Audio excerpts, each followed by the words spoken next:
Hello everyone, once again welcome back to my channel CS Pathshala. My self CS Chaudhary और मैं हाजिर हुई हूँ आज एक नई वीडियो के साथ जो है क्लास 10th बायोलॉजी का chapter number 3 how do organism reproduce का last topic and very important topic, और वो है एड्स। ओके, तो चलिए स्टार्ट करते हैं आज का वीडियो लेक्चर। बट उससे पहले अगर आप इस चैनल पर नए हैं तो please subscribe my channel, that is CS पाठशाला। ओके, तो चलिए स्टार्ट करते हैं आज का वीडियो। तो एड्स, ओके, ये एक सेक्सुअल ट्रांसमिटेड डिसीज़ है, मीन्स यौन संचारित रोग है। तो इसके बारे में हम जान लेते हैं। सबसे पहले इसकी what is full form of AIDS. तो इसकी फुल फॉर्म होती है एक्वायर्ड इम्यून डिफिशियंसी सिंड्रोम। अगर हम इन दोनों वर्ड को, इम्यून और डिफिशियंसी वर्ड को हम एक साथ मिला के लिखें तो ये बन जाता है acquired immuno deficiency syndrome. Okay, और ये जो आपका एक जो रोग है, डिजीज़ है, वो जिस वायरस के कारण होती है वह है आपका HIV। तो एड्स एक जो है वायरल आपका डिजीज़ है जो HIV के इन्फेक्शन के कारण होता है, और HIV की फुल फॉर्म होती है human immuno deficiency virus. Okay, तो सबसे पहले जो HIV है वो हमारी बॉडी को इन्फेक्ट करता है।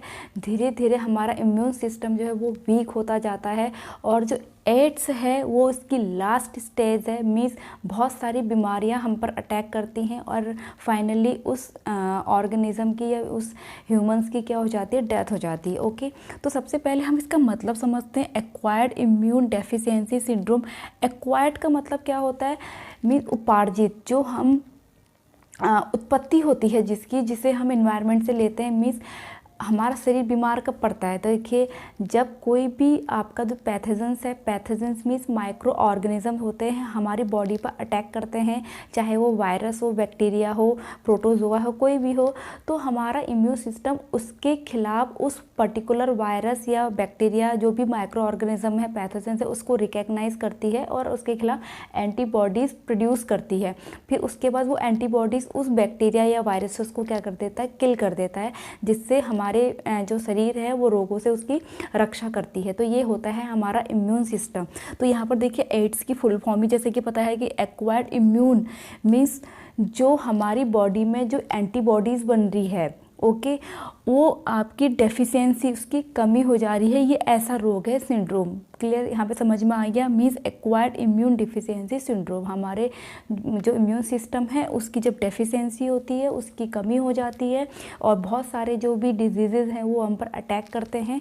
तो इस कंडीशन को हम बोलते हैं एड्स। और ये किसके कारण होता है, ये होता है आपके HIV के कारण, means human immuno deficiency virus. Okay, और HIV इन्फेक्शन और एड्स में डिफरेंस है, यहाँ पर मैं एक बार और क्लियर करना चाहूँगी। जैसे ही HIV हमारी बॉडी पर अटैक करता है, मीन्स एंटर होता है, तो उस स्टेज को हम एड्स नहीं कहते हैं। वो धीरे धीरे इसकी आपकी जिसकी जो पहले है अब आपकी बॉडी में जो HIV है वो अटैक करता है, तो उस कंडीशन को बोलते हैं एक्यूट, मीन्स छोटी सी वो बीमारी होती है जिसका इलाज हो सकता है, और उसके बाद धीरे धीरे ये बढ़ती जाती है, जिसको हम फिर क्रोनिक बोलेंगे या फिर लेटेंट बोलेंगे, एंड थर्ड स्टेज आती है इस आपका एड्स। मीन्स फिर यहाँ पर भी कुछ नहीं हो सकता, उस इंसान की या फिर उस ह्यूमन की पर्टिकुलर डेथ होनी ही होनी है। ओके, तो ये है आपका डिफरेंस एड्स और HIV इन्फेक्शन में। अब हम जान लेते हैं कि ये HIV हमारी बॉडी में एंटर कैसे करता है, कैसे ये इन्फेक्शन हमारी बॉडी तक फैल जाता है। तो देखिए mode of infection WBC, as you know, जो हमारा इम्यून सिस्टम है वो पूरा का पूरा WBC से मिलकर बना है। What is WBC? WBC means white blood cells. जो हमारी बॉडी में, हमारे ब्लड में जो वाइट ब्लड सेल्स होती हैं वो हमारे इम्यून सिस्टम को बनाती हैं। मीन्स हमारी बॉडी में जितनी ज़्यादा WBC होगी, हमारा इम्यून सिस्टम उतना ही ज़्यादा स्ट्रॉन्ग होगा। तो जो WBC है उसमें जो लिम्फोसाइट्स होते हैं, लिम्फोसाइट्स बोला जाता है, तो उसमें 2 टाइप्स की आपकी सेल्स होती हैं। एक होती है B लिम्फोसाइट्स एक होती है टी लिम्फोसाइट्स। ओके, अब देखिए बी लिम्फोसाइट्स क्या होती है। बी लिम्फोसाइट्स आपकी ऐसी सेल्स होती है जो भी हमारी बॉडी में पैथोजेंस माइक्रो ऑर्गेनिज्म एंटर करता है तो उसके खिलाफ ये एंटीबॉडीज़ रिलीज़ करती है और उस पर्टिकुलर पैथोजेंस या माइक्रो ऑर्गेनिज्म को किल कर देता है।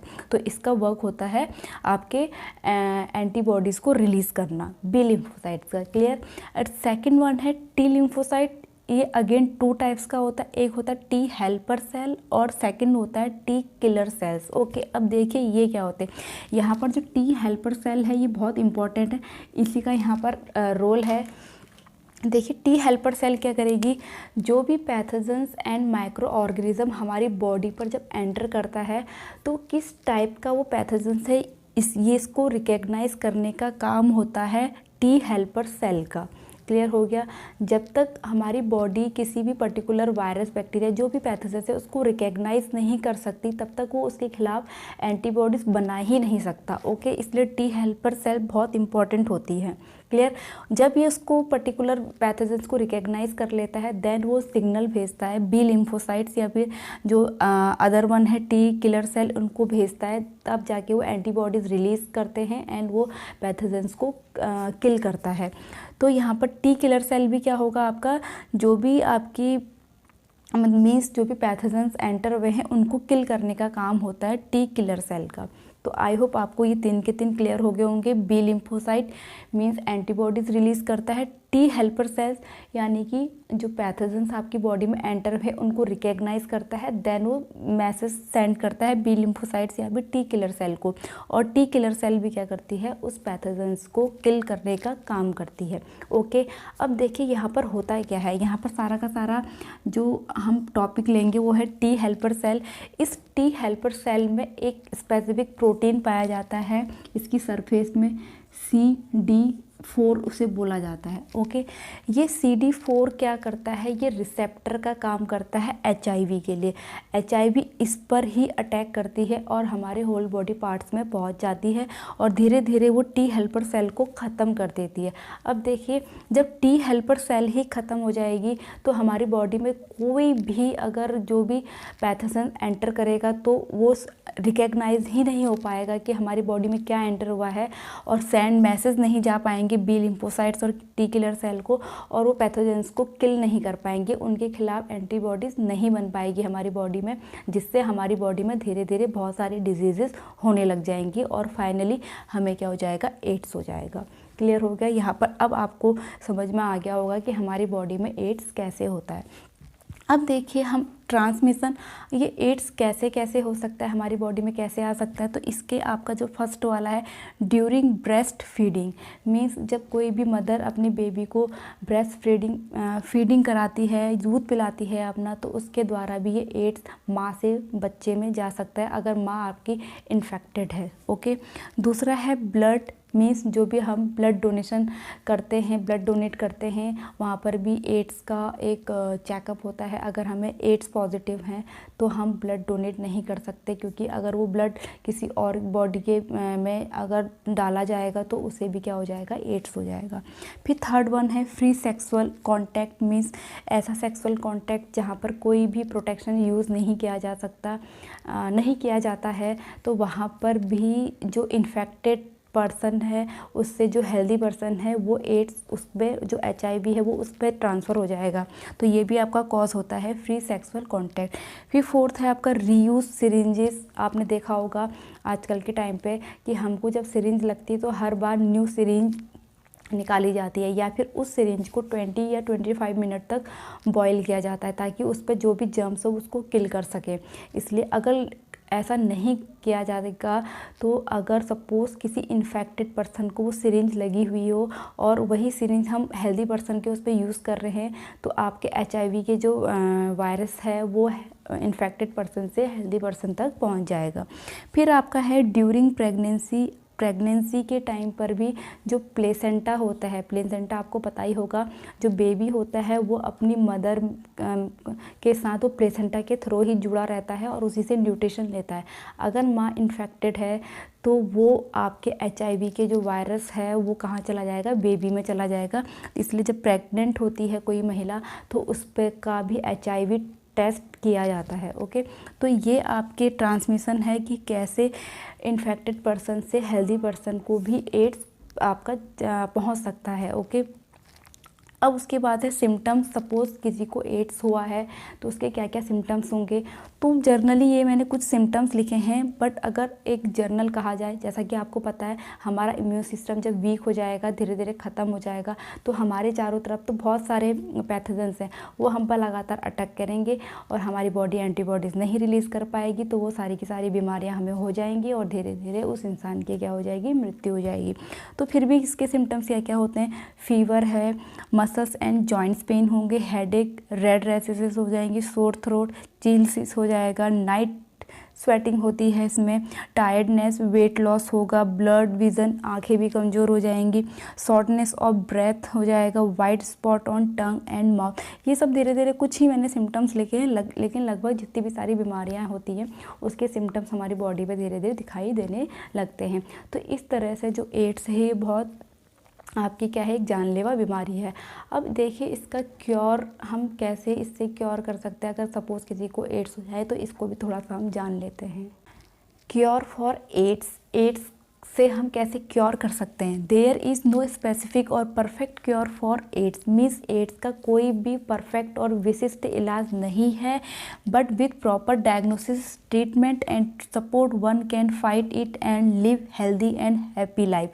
मीन्स जैसा कि मैंने आपको बताया HIV इन्फेक्शन और एड्स में डिफरेंस है, अभी थोड़ी देर पहले मैंने बताया था। मीन्स अगर किसी को HIV इन्फेक्शन हुआ है, शुरुआती स्टेज है, क्योंकि स्टेज 3 होती है, acute, chronic and AIDS. Okay, अगर फर्स्ट या सेकेंड स्टेज में किसी को पता चल जाए और उसका प्रॉपर डायग्नोसिस किया जाए और ट्रीटमेंट लिया जाए तो कोई इंसान अपनी हेल्दी और हैप्पी लाइफ को जी सकता है, ठीक हो सकता है। ओके, फिर है medicine are use to stop the virus from multiplying. Means जब वायरस हमारी बॉडी में एंटर करता है तो वो रिप्रोड्यूस यानी कि रिप्रोडक्शन करता है और वो प्रॉपरली मल्टीप्लाइंग होता जाता है रैपिडली, जिससे वायरस की संख्या हमारी बॉडी पे बढ़ जाती है। लेकिन मेडिसिन के थ्रू इस प्रोसेस को रोका जा सकता है। फिर नेक्स्ट है one major treatment for AIDS HIV is called anti retroviral therapy. Okay, इसके थ्रू हम एड्स का ट्रीटमेंट कर सकते हैं, बट ये श्योर नहीं है कि एड्स जिसको हुआ है वो सही हो जाए, इसकी कोई श्योरिटी नहीं। ओके, क्योंकि एड्स अपने आप में एक लाइलाज बीमारी है। और एक क्वेश्चन ये भी आता है, मैंने देखा हुआ है कि एड्स अपने आप में एक बीमारी नहीं है। क्योंकि जो एड्स है वो हमारे इम्यून सिस्टम को वीक कर देता है, जिससे हमारे आसपास जो अन्य बीमारियां हैं जैसे टीबी है और आपकी निमोनिया, जो भी सारी बीमारियां हैं, जॉन्डिस वगैरह, ये सारी हमारी बॉडी पे अटैक करते हैं इसके जो भी वायरस एंड बैक्टीरिया है। और हमारी बॉडी क्योंकि इम्यून सिस्टम वीक है, धीरे धीरे ख़त्म हो रहा है, तो उसके प्रति एंटीबॉडीज़ रिलीज़ नहीं कर पाती, जिससे धीरे धीरे वो इंसान की डेथ हो जाती है। ओके, तो ये तो था एड्स के बारे में ब्रीफ डिस्क्रिप्शन। आई होप आप लोगों को पसंद आया हो, अच्छा लगा हो। अगर आपको ये मेरा वीडियो लेक्चर अच्छा लगा हो तो प्लीज़ लाइक कीजिए, कमेंट्स कीजिए, शेयर कीजिए and please subscribe my channel that is CS पाठशाला। और मैं मिलूंगी अपनी नेक्स्ट वीडियो के साथ एक न्यू टॉपिक के साथ। तो तब तक के लिए स्टे ट्यून्ड, बाय बाय।